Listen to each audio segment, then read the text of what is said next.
Good evening. What's up? How's everybody doing tonight? I'm tired. I had a long day. I had a really long day, but I'm blessed. Always looking at the gratitude in the day. Good day's a busy day for me. Got to do my first actual group with a bunch of peers today, which was really amazing. Um, had a really good time. Had really good participation. Um, enjoyed it. I was nervous as hell. I ain't gonna lie. But I had a good time, and it was just sitting down and chatting and introducing myself and just me talking, which I should be used to doing. But it's still nerve wracking. It really is. But I had a really good day. I hope you guys had a great day. Welcome everybody that's coming in. Wanted to hop on a little early tonight. I've got a bunch of stuff going on tonight, so I get to relax, but I don't.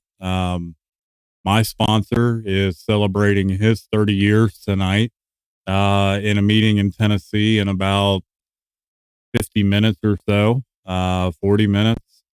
And I've got to be there. I definitely have to be there, man. That's an amazing, amazing accomplishment. 30 years in recovery, guys. That's freaking awesome. But yeah, I'm going to do that. Hattie's got her Al Anon meeting. For those that may be interested in participating in an Al Anon meeting, it's an amazing meeting. Check it out. Message us on the Dayton Strong Recovery 101 page. Private messages. We can shoot you guys the link. She'll probably even post the information here shortly. She's shaking her head yes. So around 7 or so. If you guys are interested, though, check it out. It's a good meeting. It's nice to kind of get both sides of the street. It's kind of like if anybody's ever gone to a Nar-Anon, Al-Anon, Nar-Anon, just AA versus NA. It's amazing. I go to them all the time. I absolutely love them. They're open and welcome to anyone and everyone that wants to participate in their meetings. They're really awesome. Tonight's topic, perfectly imperfect. And with the reading I'm going to bring up, you'll completely understand where I'm going with this. I actually titled it without even kind of getting through the entire reading. Yeah, we'll post the information, Lacey. It's a good meeting. It's a really, really good meeting, man. I enjoy them. I tell you what, you talk about me growing mentally and spiritually. Going to these Al Anon meetings has helped me in my recovery personally quite a bit. There you go. Boom. Addie's posting it right there for you. That's our Zoom room that we have. You guys are more than welcome to hop on tonight at 8 p.m. Eastern. It's a really, really good meeting.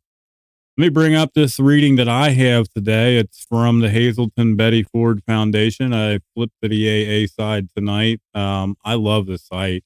I love the readings. If you guys haven't checked it out, just type in Hazelton or just Betty Ford Foundation readings, daily readings.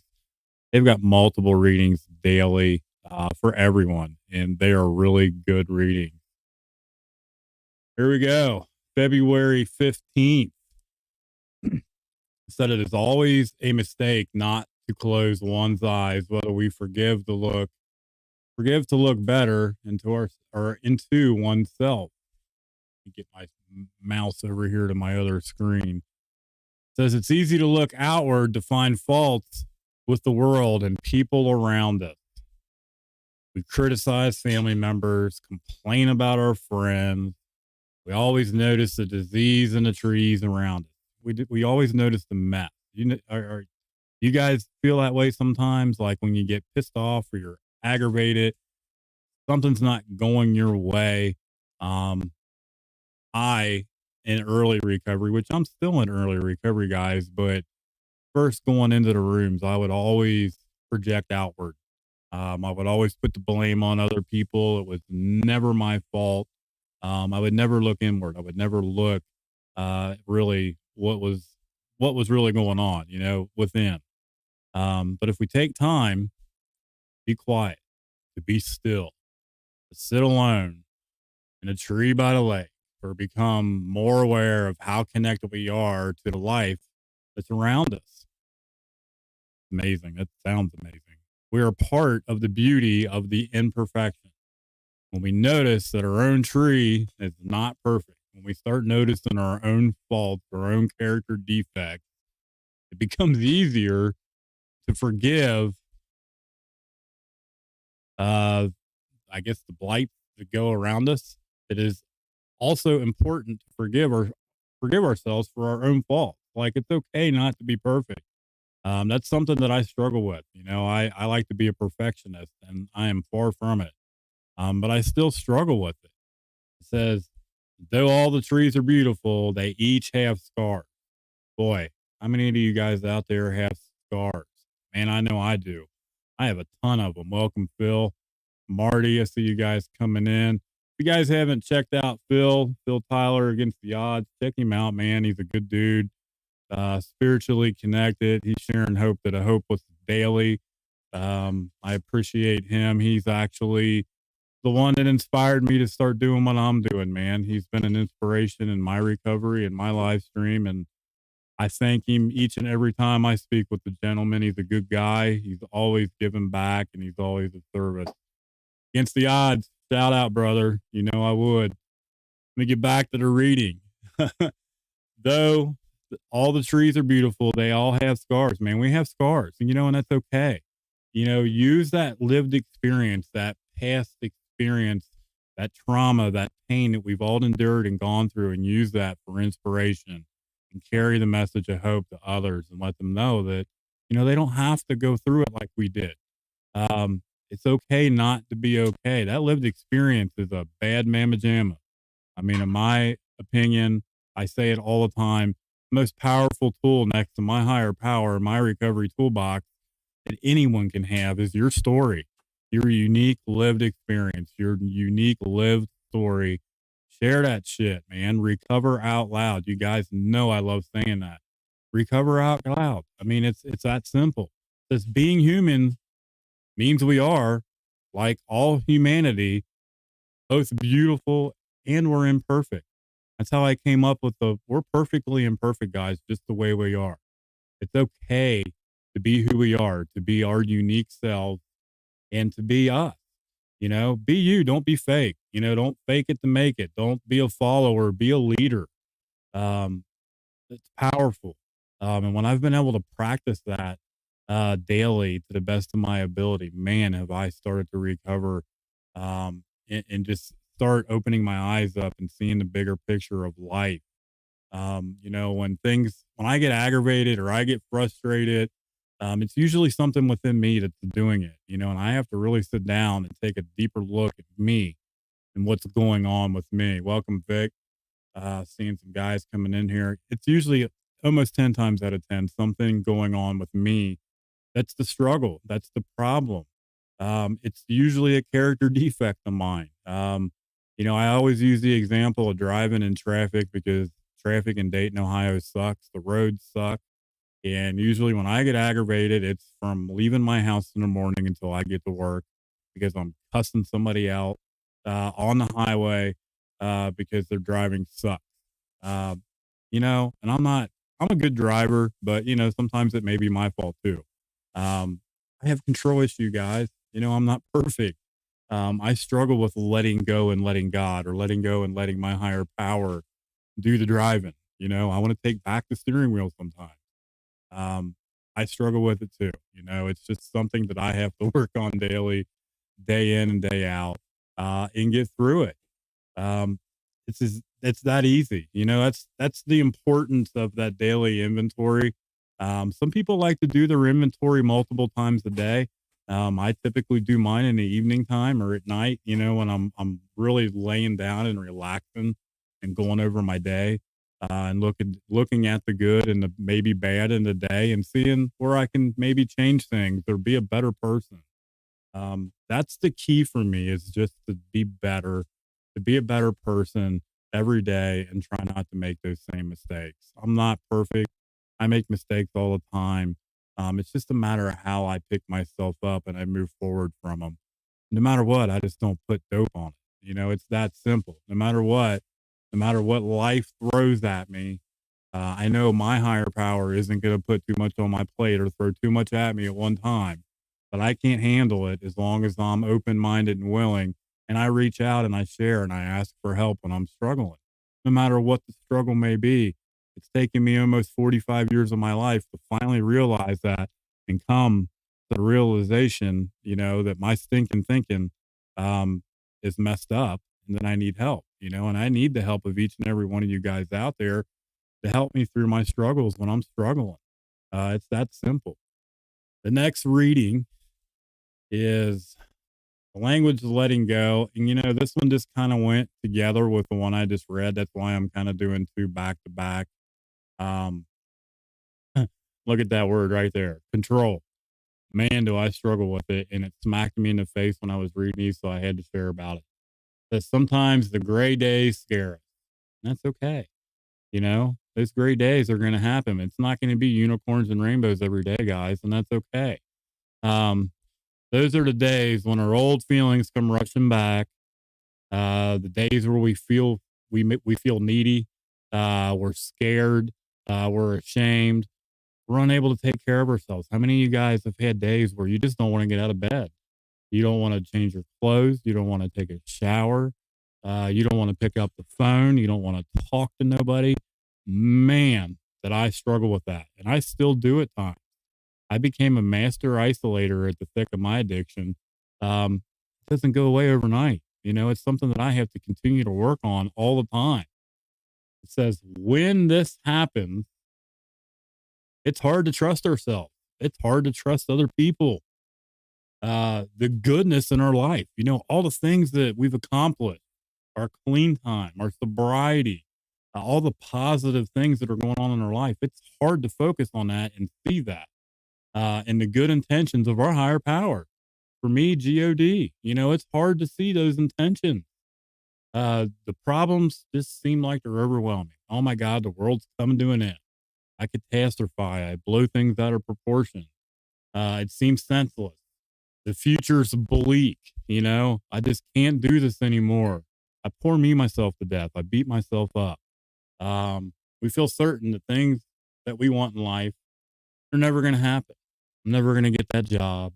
I'm never going to get that car. I'm never going to get that apartment. Whatever the goal is that you may be working towards, it just seems like it's out of reach. You just can't get it. Because in those moments, we may become convinced that things and the people outside of ourselves hold the key to our happiness. There we go again. We're looking outward instead of looking within. Yeah, I lost my place. There we go. That's when we try to control people in the situations to mask our pain. That inward pain where I say it's so important to look inward and not outward at what's really going on.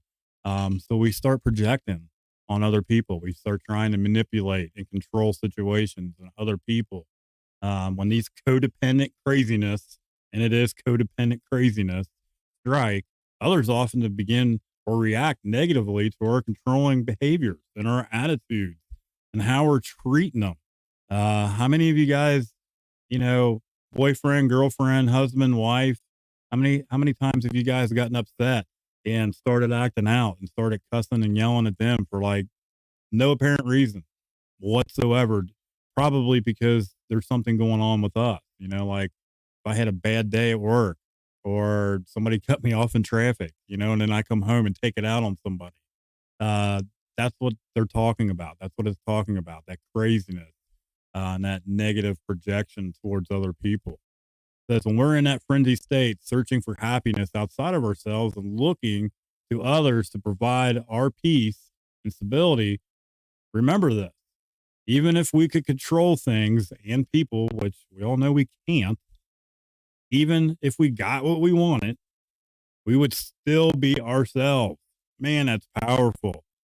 If we could control the people and things or the things that we wanted, we would still be ourselves. No matter what, we would still be us. I would still be Joe if I could control all that, and I can't. It says our emotional state would still be in turmoil. We'd still be in pain. There'd still be something within me going on that I haven't identified, that I haven't talked about, that I haven't reached out and asked for help yet. That's what it's going with. It says, people and things don't stop our pain or heal us. It says, in recovery, we learn that it is our job and that we can do it by using our resources, our recovery tools, the tools in our toolbox, our higher power, our support system, our recovery program, 12 step, and ourselves. It says, often after we've become peaceful, trusting, and accepting, the open minded and willingness and letting go and letting God do the work. It says, what we want will come to us. It starts to happen with ease, and it becomes natural. And, I just celebrated 18 months clean, guys. And I'm not saying that to boast. I'm saying that in relation to this, it has gotten a lot easier and it has become more natural. I have found that the longer I work the steps and that I practice the principles and that I reach out and I share and that I'm open and honest about what's going on with me. Um, the more I utilize my sponsor, the more I work my steps, and the more that I'm just butt naked honest, um, things have just gotten easier. And sharing and being willing to share honestly has become more natural. There's a lot of truth in that little statement right there. Ease and naturalness. Says the sun begins to shine again. Isn't it funny and isn't it true how all the change really does begin with us? It starts with us. It's a choice. We have to put in the work. We have to make that the decision. We have to do it daily. We have to surrender daily and just do this one day at a time. And when that day's over, we start over and we do it again. No matter what, we just don't pick up. Uh, some say it's a simple program or a simple solution for complicated people. And I'm super complicated and I can overcomplicate everything if I choose to. It's a choice, and it is. It's our choice. Because I can let go of the things and the people and my need to control today. I can deal with my feelings. I can get peaceful. I can get calm. I like to call all of this my reset button when things piss me off, things aren't going my way. I have that choice every single day. I have that opportunity every single day to hit that reset button and start my day over and not sit in my shit, not let it steal my joy. I just choose not to let those negative situations steal my joy for the day. It's just not me anymore. I'm better than that. I'm bigger than that. I can do better than that. And I try to do that to the best of my ability daily, every day. It says, when I can get back on track and find a true key to happiness myself, I will remember that the gray day is just that. The gray day, guys. That's all it is. It's just a gray day. It is what we make out of it. It's a really, really awesome reading. I really like that. Um, you know, looking inward within us and looking at what's really going on with us, giving yourself a break. You guys have heard me say this time and time again. Quit pumping quarters in that ass kicking machine and give yourself a break. You're all worth it. You all deserve it, and you all can do it. I chose to pump quarters in that machine for decades, and I just simply got tired. I simply got tired of it. I'm my own worst critic. I like to beat myself up all the time. Um, I just choose not to do it anymore. I'm still learning who I am, and how to love myself again, and the things that I like, and the do's and the don'ts. Um, that's what makes me perfectly imperfect. I love that title. I absolutely love it. I make mistakes. I'm wrong sometimes. Um, and that's okay. I just try to pick myself up and move on. Look on the bright side of things. Look on the brighter side of life. Look at the gratitude in the day. I always try to look at the positive and not the negative. I'm big on that. I'm big on that CBT, that cognitive behavioral therapy, and flipping the script. I have found that the days that I can start my day off with the attitude of gratitude, I usually have a really good day or I have a decent day. Because I can remember those bad days. I can remember those days waking up under bridges. I can remember those days sleeping in portalettes when it was 10 degrees outside and snowing, and I had shorts and flip flops on. Some of you have heard that story. It was miserable. So I have come super far, and I don't want to go back to that. So I start looking at the gratitude and looking at where I'm at today and how far I've came in my personal recovery. And I try to pat myself on the back. It's not easy to do. It's uncomfortable for me still to do that. But I'm working at it. It's getting better. That attitude of gratitude is a bad mamma jamma, and I recommend to anyone out there to try to practice that daily. It will change your life. I appreciate each and everyone in there. Mr. Armstrong, I see you guys all in there. Marty, welcome, brother. I'm trying to kind of keep an eye on the chat. I've got my trusty co-host. You guys are going to love this. My trusty co-host is in the kitchen cooking dinner. But we're getting ready for some meetings. I'm getting ready to go celebrate the 30 year with my sponsor, Mikey S. from Tennessee. I'm super excited about that. Tomorrow night, guys, when I go live tomorrow night, I hope each and every one of you guys can be here. Sandy W. from Florida, down there in the nice, sunny, warm part of the United States. Stage 4 cancer survivor. This woman is a walking miracle. She's a blessing. She's a very powerful woman. She's going to be on sharing her experience, strength, and hope tomorrow. She's going to be on at 8 o'clock Eastern. She'll be live with me. I hope you guys can tune in. You don't want to miss it. And Friday night, same time, same bat channel, I'm going to have Zach R. from California, completely on the other side of the United States, sharing his experience, strength, and hope. Zach's a good friend of mine. Zach has an amazing story. We're a lot alike. That's why it's rated R for recovery for Friday night. You guys are going to love it.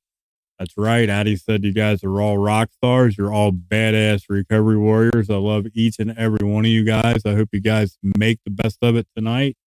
Participate in your recovery. Stay positive, my friends. I love you. We will see you guys tomorrow night, 8 p.m. sharp. We'll see you then, guys. Love you guys.